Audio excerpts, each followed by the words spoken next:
ಎಲ್ರಿಗೂ ನಮಸ್ಕಾರ. In this video, let us discuss about working capital management. Working capital management, as you all know, one of the very important functions of financial management, like investment management, capital structure decision, dividend decision, and working capital management. What I mean by working capital? See, to run a business,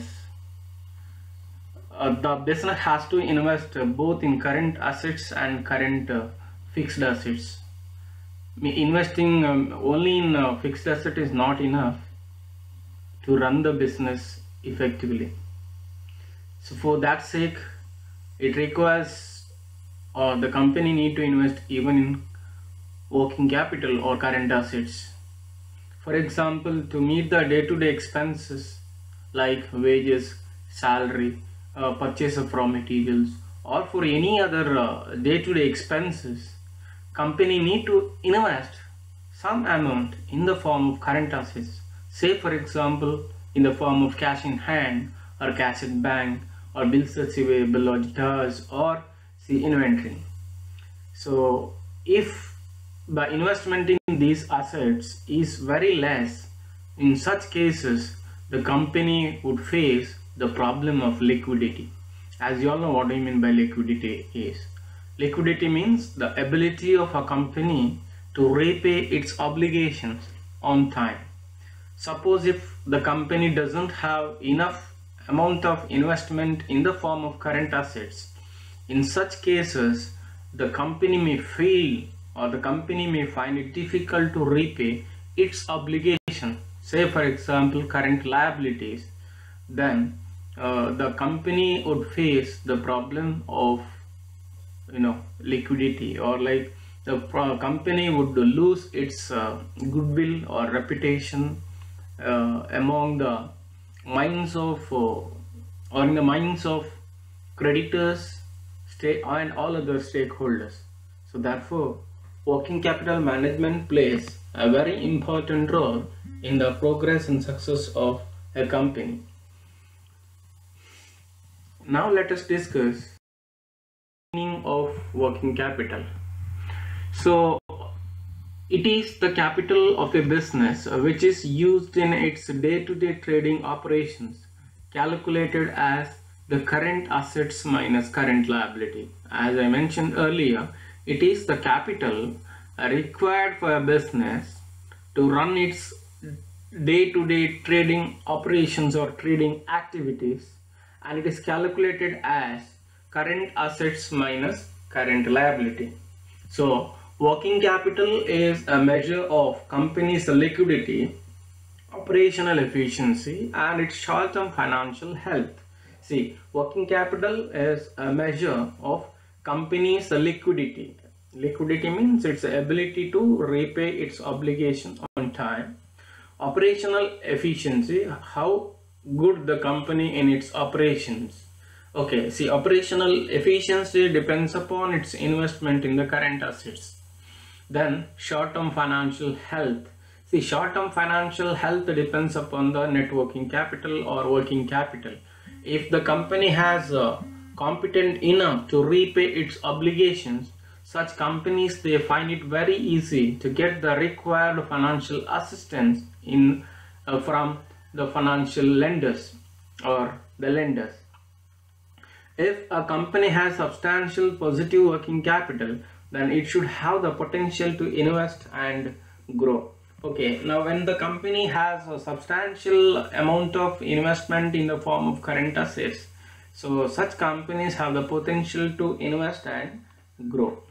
If a company's current assets do not exceed its current liabilities, then it may have trouble growing or paying back creditors, or even go bankrupt.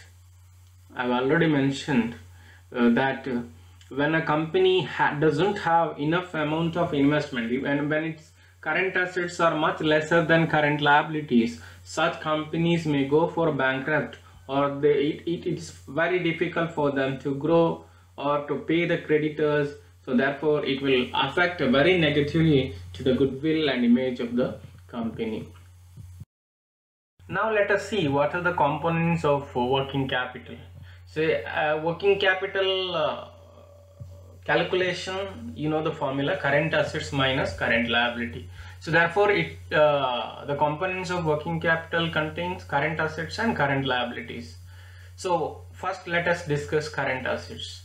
So what do you mean by current assets? These are the assets which in an ordinary course of business can be or will be converted into cash within 1 year without undergoing a diminution in its value and without disrupting the operations of the firm.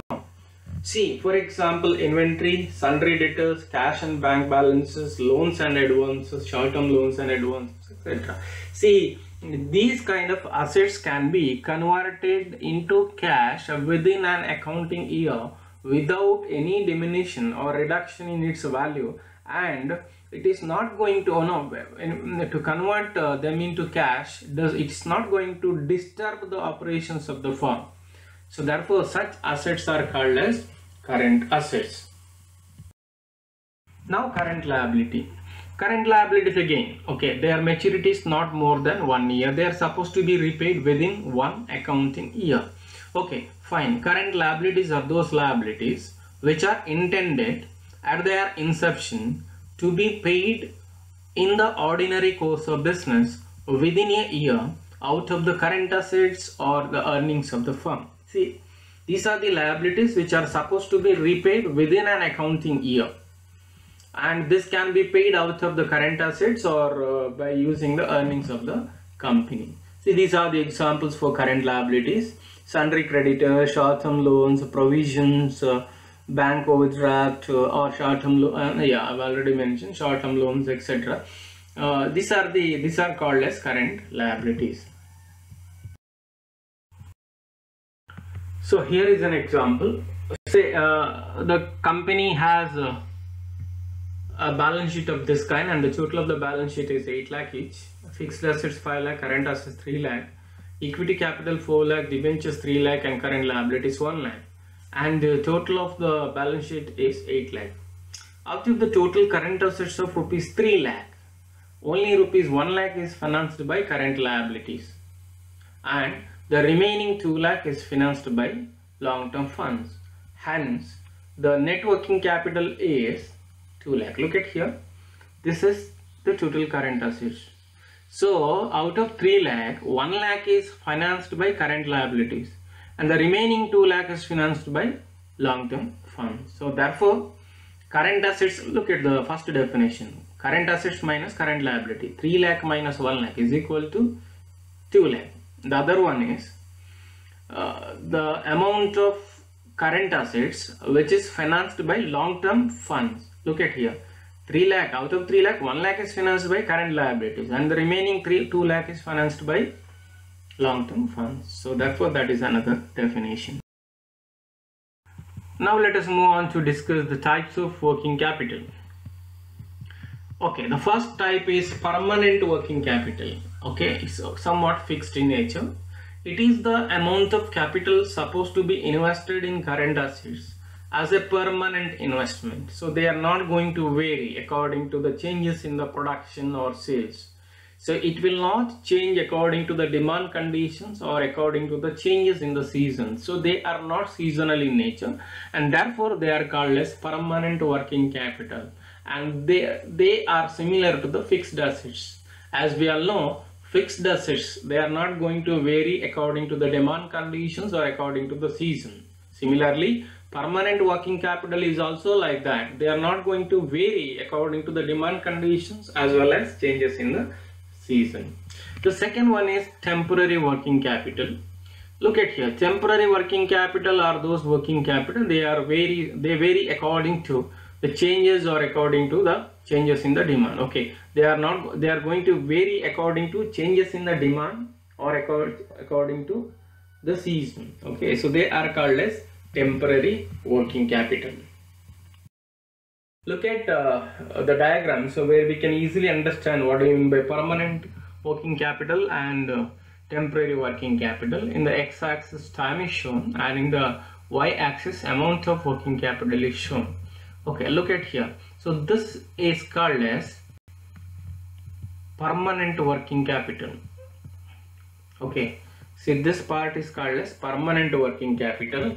From here to here, of course, as the years move, so as the company grows, even permanent working capital need to be improved or increased. So therefore, but they are not going to vary. There, see, look at this line. There is no fluctuation in this. So this is a very straight line. Okay, fine. So this is called as permanent working capital.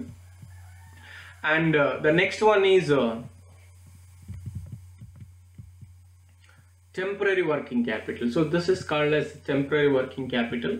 So see, look at here, there is a fluctuation. They varies according to the demand. When there is huge demand, then you need to invest too much or like more on temporary working capital, and when there is no demand, it would be zero, the temporary working capital, or it would be very less actually. Okay, it varies according to the demand conditions or according to the changes in the season. Now let us discuss how to estimate working capital requirement. Okay, there are different methods. The first method is components of working capital method. Second one is percent of sales approach, and the third one is operating cycle approach. So among these three, the first one is and the third one are very important. Okay, now first one on the first basis, estimation of working capital on the basis of components of working capital. The first one is raw materials inventory. Okay, so here how do you find out the raw material inventory? So this is the formula. One of the components of working capital is raw materials, that is closing stock. So in that there are different types of closing stock. So closing stock of raw materials, closing stock of work in progress, and closing stock of finished goods. Now let us take up the first one, that is raw materials. Okay, the stock of raw materials. How do you find out the stock of raw materials? This is the formula.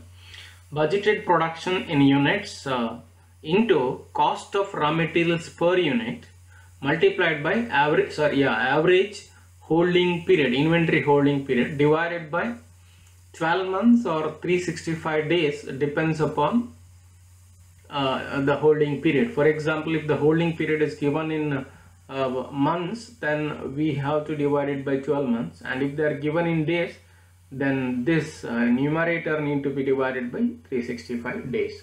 Okay, now budgeted production. This is the estimated production for the year, multiplied by cost of raw materials. This we all know.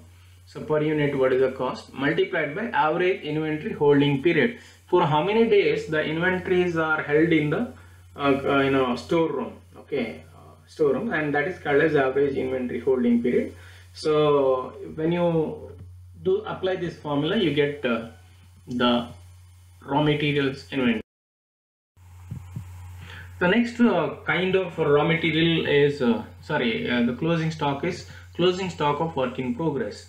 Okay, so now let us find out the formula to calculate the work in progress inventory. Same formula with minor difference. Instead of raw materials, it is work in progress. So here also divided by 12 months divided by 365 days. Okay, next one is finished goods inventory. So here also the formula is somewhat similar.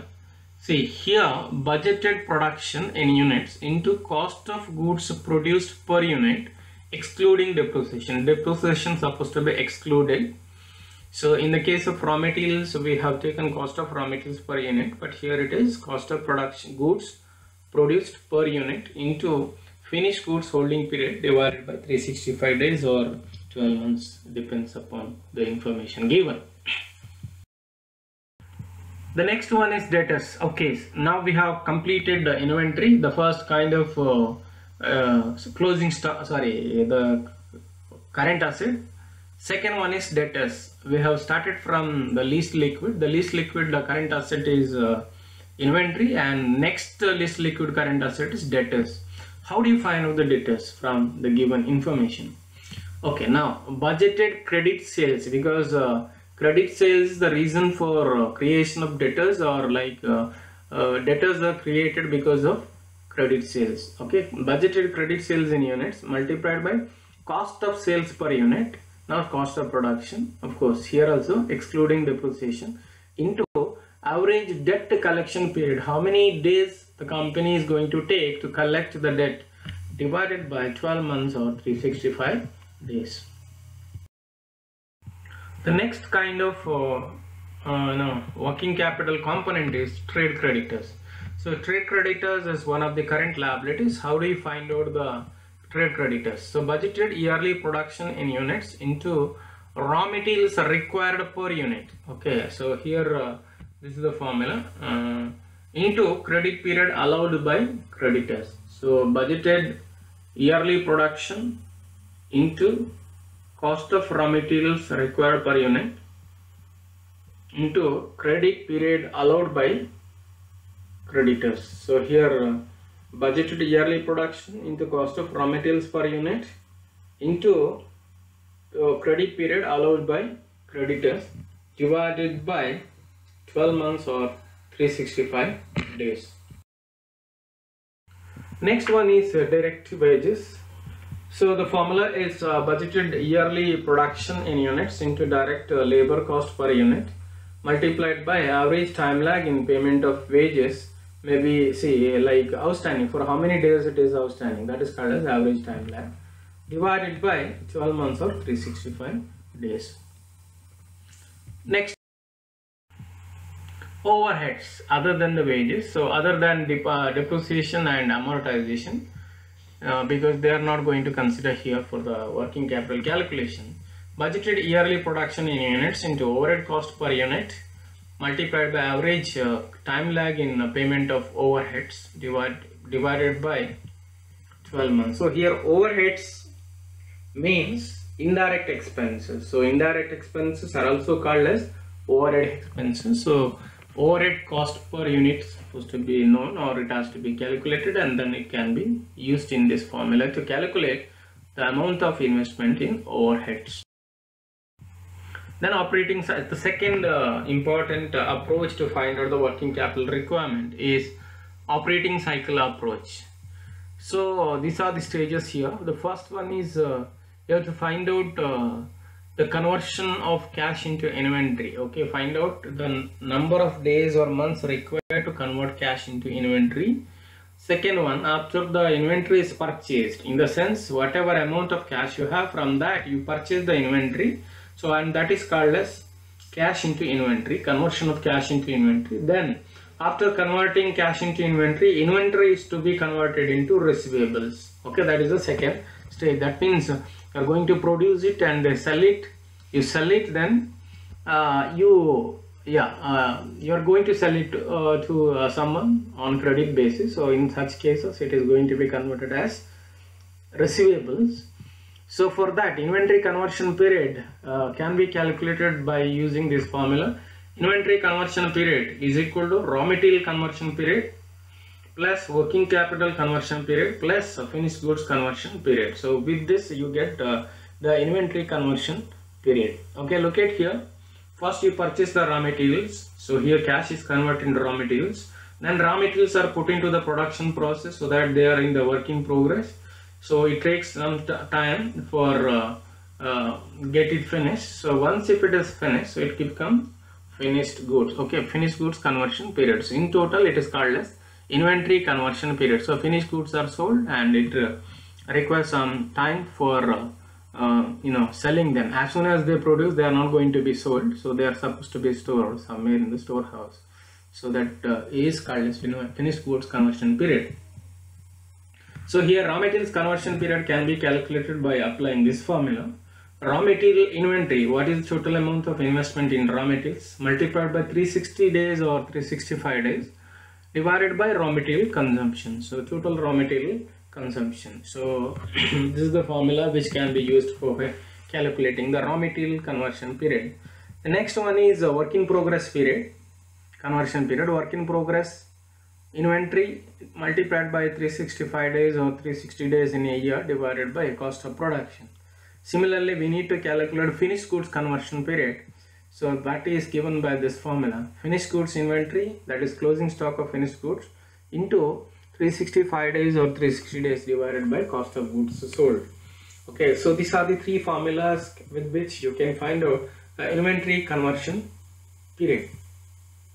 Once if the inventories are converted into receivables, so then the next step is receivables are supposed to be converted into cash. That is nothing but debtors conversion period. We call it as debtors conversion period. Okay, look at the first stage here. Cash is converted in inventory, and in the next stage, inventory is being converted into finished goods, receivables through this process. Okay, fine. So now look at this. Then once if the finished goods are converted into receivables, the next stage is receivables are converted into cash. So that period is called as debtors conversion period, and the formula to calculate that is debtors conversion period is equal to debtors into 360 days divided by credit sales. As we all know, the reason for debtors is credit sales. Look at here, the most important thing you have to remember here is, suppose if the finished goods are sold on cash basis, in such cases this stage is not going to appear. Okay, this stage is not going to appear. Credit sales are the reasons for debtors, so therefore this stage comes only if there is any credit sales. Now let us find out the operating cycle. How do you find out the operating cycle? The first stage of operating cycle is cash. So cash is converted into inventory, and this stage is called as first stage or first phase. Then inventory is converted into receivables through three process. Okay, fine. First they are converted into raw materials conversion period. Raw materials are converted into work in progress. Work in progress is converted into finished goods, and finished goods is converted into receivables. Okay, fine. Then receivables are converted. This stage is called as phase 2, and then finally the receivables are converted into cash in the third process. So operating cycle consists of three processes. Phase 1, where cash is converted in inventory. Phase 2, where inventory is converted into receivables. And phase 3, receivables are converted into cash. First, let us discuss what I mean by cash conversion cycle. Okay, operating cycle. Yeah, in the previous table, previous slide, we have discussed about operating cycle. Here we find out cash conversion cycle. So cash conversion cycle is calculated by applying this formula: operating cycle minus creditors deferral period. So operating cycle is already calculated. From that, so to deduct creditors deferral period, that means, you know, how many days credit period is given by your creditors. That is called as creditors deferral period. Creditors deferral period is calculated by applying this formula, that is creditors into 360 days divided by credit purchases. Now let us move on to discuss the importance of working capital management. Why working capital is important. Okay, so let us discuss one by one. First one, to get a higher return on capital. If as a company wanted to get higher return on your investment on capital, then you need to invest sufficient amount in the form of working capital, and these current assets and current liabilities are supposed to be managed very effectively, which will help to improve the return on the capital. For example, if the company doesn't have sufficient amount of investment in the form of current assets, so in such cases it may fail to pay its obligations. Hence the company, it's going to affect the image and goodwill of the company, and it may lose its customers. Hence it would lead to operational inefficiency. So similarly, if the company has invested too much amount of investment in the form of current assets, again, too much amount of investment in current assets is not good, because investments in current assets is a dead investment. It is not going to give any kind of return. So hence, only the required amount need to be invested in the form of current assets. Too much amount of investment in current assets is going to reduce the return on capital.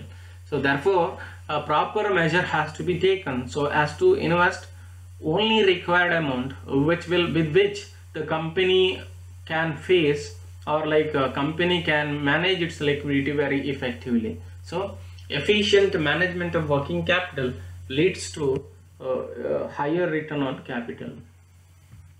Next one is improved credit profile and solvency. As I told earlier, when company has enough cash or other current assets, it may find it very easy to repay all its obligations on time. So company's credit worthiness becomes very solvent or very good, and company becomes very solvent in the long run, in the short run. Next, higher profitability. Yeah, see, too much amount of investment in current asset is going to decrease the profitability. So company need to invest very less amount of investment in the form of current assets, so that it will improve the profitability. It can improve its profitability. Next, higher liquidity. Yes, higher profitability and higher liquidity, they are quite reverse to each other. If a company wanted to have higher liquidity, then it has to invest too much, very high amount of investment in the form of current assets.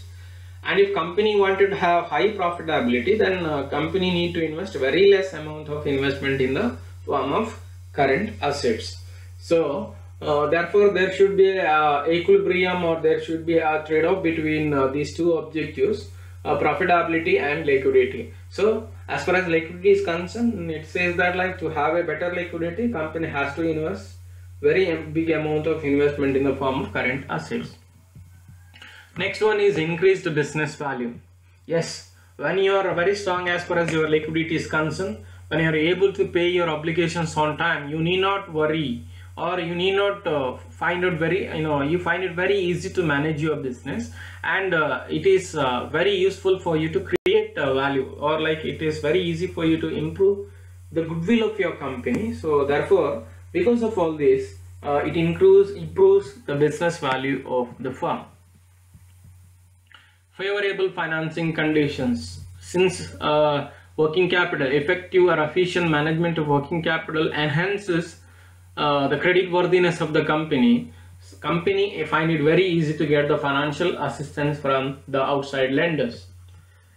The next one is uninterrupted production. Yes, suppose if company doesn't have sufficient amount in the form of current assets, say for example in the form of inventory, and if there is any unexpected demand, and if there are no current assets, raw materials in the form of closing stock, then it is going to interrupt the entire production process. The entire production process may get disturbed because of shortage of raw materials. To avoid such problems, company need to take care of the efficient working capital management. Next point is ability to face shocks and peak demand. See, in the previous point only I have explained, when there is an unexpected demand, to meet this unexpected demand, company need to keep some reserve investment in the form of current assets, so that any kind of shocks or peak demand can be faced very effectively.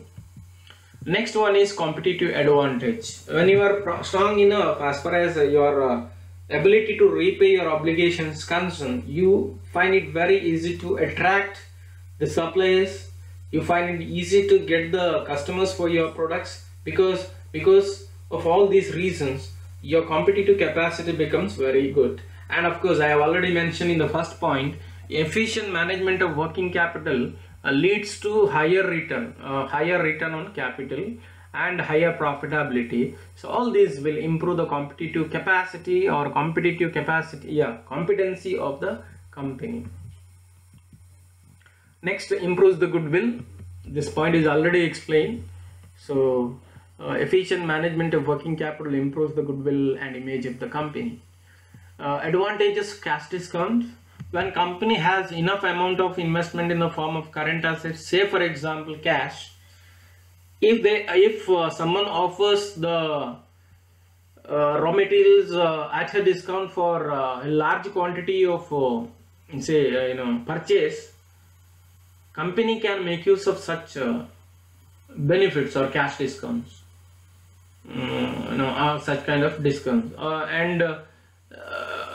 see, for that to make use of such cash discounts, company need to have enough cash, because if payment is made on time only, you are getting that cash discount. Okay, so for that sake, or because of that, or to make use of such kind of cash discounts, you need to have enough amount of investment in the form of current assets. Next one is regular payment of wages and salaries. When you doesn't have enough cash, you find it difficult to pay the wages or salaries. Since you are very efficient to manage your working capital, you have enough fund or capital cash to pay your wages and salaries. So that enhances or that improves the commitment of the employees, and it will be very useful to create committed employees to your organization. Next, creates a sense of security and confidence. People are highly secure because they are getting the salaries and wages on time because of very good management of working capital by the company. So it creates a sense of security and confidence in the minds of them. And even more than that, when the company has enough cash in its hand, it finds it very easy to repay all its obligations on time. So there also it creates a kind of security and confidence in the minds of management. Next one, efficient use of fixed assets. See, use of fixed assets, effective or efficient use of fixed assets depends upon working capital management, efficient working capital management. When you have sufficient money in the form of current assets and current assets, you can make use of the fixed assets properly.